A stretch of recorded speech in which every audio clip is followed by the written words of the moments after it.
राधे राधे महाराज जी। महाराज जी, ये कह रहे हैं कि इन्होंने युवावस्था में किसी के प्रवचनों से प्रभावित आके घर वालों के विरोध में जाकर शरणागति प्राप्त की थी, परंतु बाद में पता चला कि वहां स्त्री शरणागत जीव को तन का समर्पण करना होता है प्रेम दान के नाम पर। महाराज अभी मैंने छोड़ दिया, बट अपराध तो नहीं लगेगा? कौन से शास्त्र में लिखा है भ्रष्ट आचरण? अरे गुरु बनाया जाता है, भगवान का नाम जप करो, भगवान के मार्ग में चलो, अपने तुम चलो, दूरी तुम रहो। परमार्थ का मतलब क्या होता है? तुम हमसे जुड़ो, भगवान नाम लो, भगवत भजन करो, दूरी रहो। तन का दान, मलमूत्र के द्वारों का दान गुरु मांगे, न संत है ना वो कोई गुरु है। बिल्कुल नहीं अपराध लगता है, ऐसे को बिल्कुल त्याग देना चाहिए, 1 मिनट में त्याग देना चाहिए। परमार्थ विरुद्ध आज यही तो पाखंड चल रहा है। इन्हीं की वजह से असली संतों पे द्वेष। हाँ नहीं, ऐसे नहीं, ऐसे नहीं, पाखंडी ऐसे दम कहाँ शास्त्र में लिखा है? अरे भैया, शिष्य बनी मतलब हमारी बिटिया। शिष्य का मतलब, गुरु का मतलब क्या होता है? पिता। पिता ही नहीं, परम पिता। हमारे तुम बच्चे हो, तुम अपने मार्ग में चलो, तुम अपने मार्ग में चलो। तुम्हें मार्ग बताने के लिए, गंदे गंदे संबंधों को मिटाने के लिए तो गुरु बने, काम क्रोध पर विजय प्राप्त कराने के लिए तो गुरु बने। ऐसा कौन सा शास्त्र कहता है? ऐसा कौन सा समर्पण कहता है? ऐसा कौन सा गुरु मार्ग कहता है? हमें बताओ आकर के। मनमानी आचरण, ऐसे पाखंडियों से दूर रहना चाहिए। शरीर समर्पण का मतलब समझ लो, पहले समझ लो। तन मन धन प्राण सब समर्पित करने के लिए गुरु के लिए कहा गया है। कहा गया है कि जो तन है उसके समर्पण का मतलब आज से हम गुरु की आज्ञा के अनुसार क्रिया करेंगे, शरीर से हम मनमानी पापाचरण नहीं करेंगे। तन समर्पण है। तन समर्पण का मतलब है कि आज से हमारे शरीर से वही कर्म होगा जो शास्त्र आज्ञा करता है, गुरु आज्ञा करता है। ये तन समर्पण है। मन समर्पण है कि मन से मैं वही सोचूंगा अब जो गुरुदेव ने बताया है। अब हमारा मन संसार को नहीं सोचेगा, प्रिया प्रीतम को सोचेगा। वाणी से हम गुरुदेव के द्वारा बताए हुए नाम जप करेंगे, कीर्तन करेंगे, भगवत कथा। ये समर्पण है। ये समर्पण के, ये कोई समर्पण की बातें, गंदी बातें। ऐसी गंदी बात अगर किसी को कहीं भी दिखाई दे तो तत्काल दूरी हो जाओ, कोई अपराध नहीं लगेगा। वो कोई गुरु नहीं, वो कालने में बैठा हुआ है, पाखंड का रूप लिए हुए, वो गुरु नहीं है।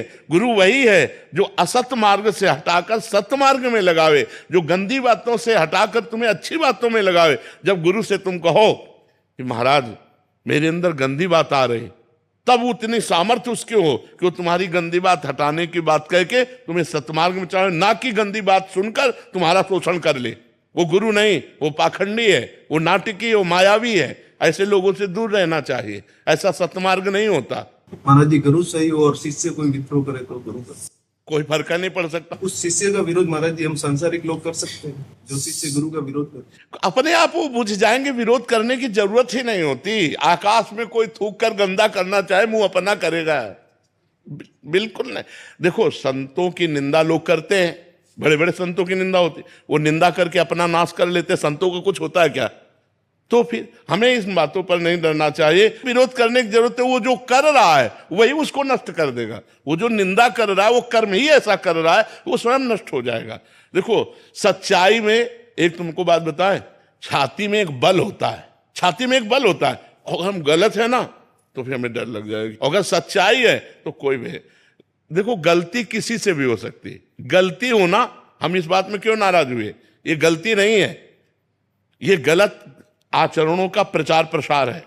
गलती होने का मतलब, जैसे अब हम साधना में चल रहे हैं, अब हमारा मन दिख गया, मन कहीं फेल हो गया, तो ब्रेक कहीं भी फेल हो सकती। गाड़ी है, अब उसको संभालो, तत्काल संभल पावे। अगर गिर गए तो फिर संभलो। ऐसे चला। ये बहुत विचित्र माया है। वो गिर जाना एक अलग चीज होती है, और इस तरह का व्यवहार करना, जानबूझ करके ऐसे उपदेश देना, ये बहुत हानि का विषय होता है। ये समाज में गंदगी फैलती है। इतनी बात समझ लो, जो गुरु तुम्हारे शरीर को छूने की चेष्टा करे, जो गुरु तुम्हारे साथ गलत संबंध बनाने की कोशिश करे, तुरंत हट जाओ, कोई अपराध नहीं लगेगा। कभी दोबारा मत जाओ। वो गुरु नहीं, वो कालनेमी है, वो पाखंडी है, जो धर्म भ्रष्ट बैठे हुए हैं, केवल अपनी वासनाओं का पोषण करने के लिए भेष का आश्रय लिए। वो संत नहीं है। संत वही है जो तुम्हारे आचरणों को सुधार दे, जो तुम्हारा परिवर्तन कर दे, तुम्हारा शोषण कर दे, उसे संत नहीं कहते। ऐसा नहीं हमने आज तक कहीं शास्त्रों में पढ़ा है, और ना ऐसा हमने प्रगट में संतों में देखा है।